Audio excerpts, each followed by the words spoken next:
கருமனில் வாகன விபத்து அதிவேகமாக வந்த கார் இருசக்கர வாகனத்தில் இடித்தது. இருசக்கர வாகன ஓட்டிக்கு பலத்த காயம். இவரை இடிக்கு மருத்துவக் கல்லூரியில் அனுமதித்தனர்.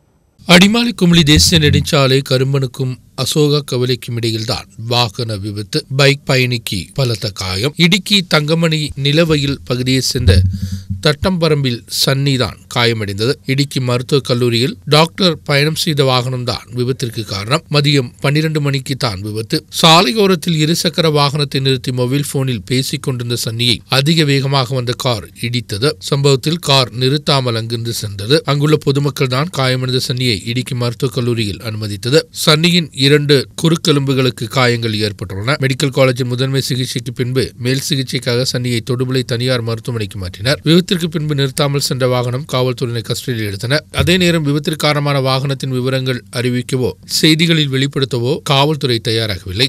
நியூஸ் பீரோ இடுக்கி.